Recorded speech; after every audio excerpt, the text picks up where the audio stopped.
দেখুন, খুব স্বাভাবিকভাবেই আজকের ভারতবর্ষে আমরা যদি অখণ্ড ভারত বা হিন্দুত্বের ব্যাপারে কোনো কথা বলি, তাহলে আমাদের হিন্দু মৌলবাদী বা উগ্র হিন্দুত্ববাদের ধারক এবং বাহক বা বিভেদমূলক চিন্তাধারার ধারক এবং বাহক বলে ডাকা হতে পারে।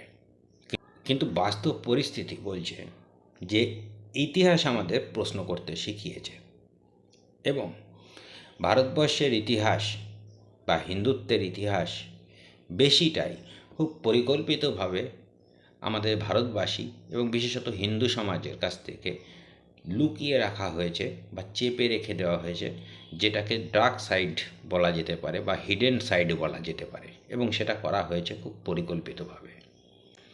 তো আজকে আমরা যদি অখণ্ড ভারতের কথা বলি, তাহলে প্রথমেই যে প্রসঙ্গগুলো আসবে সেটা হচ্ছে রামায়ণ এবং মহাভারত। এবং রামায়ণ এবং মহাভারতের প্রশ্ন যখনই আসবে তখনই কিছু মানুষ তো অবশ্যই এই কথাগুলো বলবে যে ওগুলো তো সাহিত্যের সঙ্গে বাস্তব জীবনের কোনো সম্পর্কই নেই। কবি সাহিত্যিকরা একটু কাল্পনিক হতেই পারেন, না হলে কবিতা লিখবেন কী করে, সাহিত্য হবে কী করে?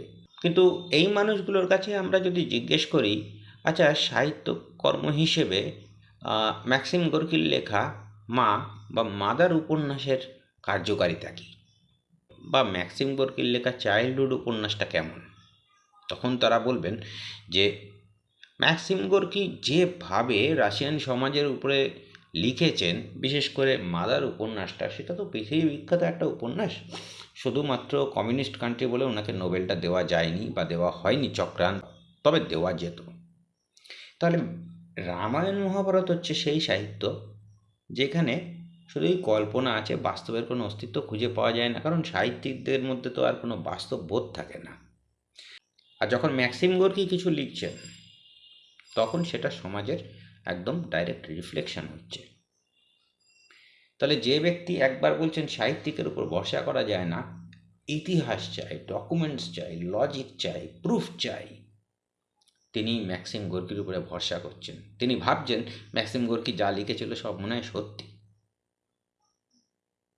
তখন মনে হয় না যে ম্যাক্সিম গোর্কি তো সাহিত্যিক, তাকে অনেক কিছু লিখতে হয়, না হলে গল্প হয় না, কাহিনী হয় না।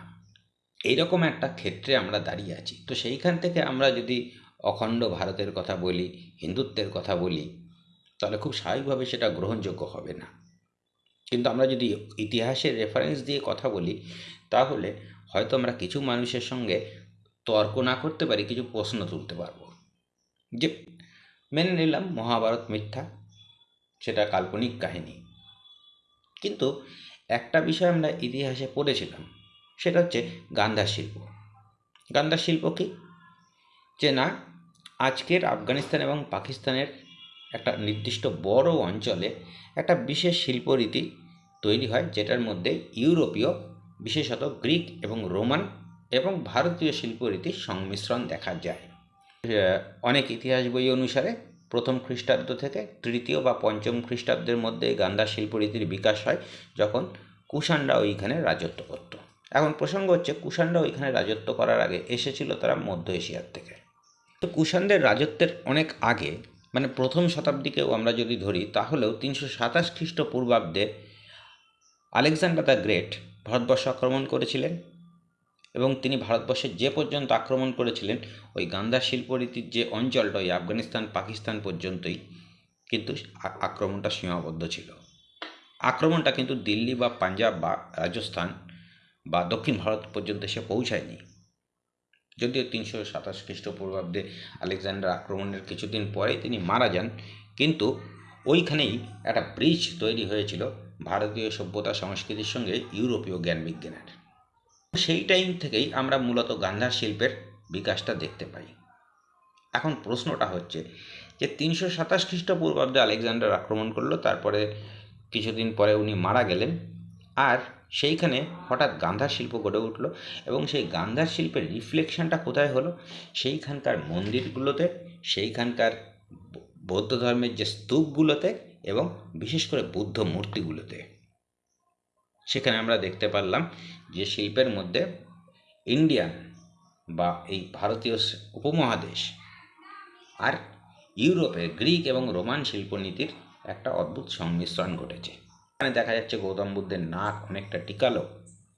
আজকের দিনে খুব সহজ সরল প্রশ্ন, রামায়ণ মহাভারত হতে পারে কাল্পনিক, মেনে নিলাম কাল্পনিক, কিন্তু সেই 327 খ্রিস্টপূর্বাব্দে আলেকজান্ডার থেকে শুরু করে একদম কনিষ্ক পর্যন্ত কোন রাজা বা কোন নবাব বা কোন সম্রাটের দায় ঠেকেছিল যে মহাভারতের গান্ধারী চরিত্রের সঙ্গে তাল মিলিয়ে ওই অঞ্চলে গান্ধার নামক একটি অঞ্চলকে নামকরণ করার, যার উপরে বেস করে আমরা গান্ধার শিল্পরীতি সম্বন্ধে পড়েছি।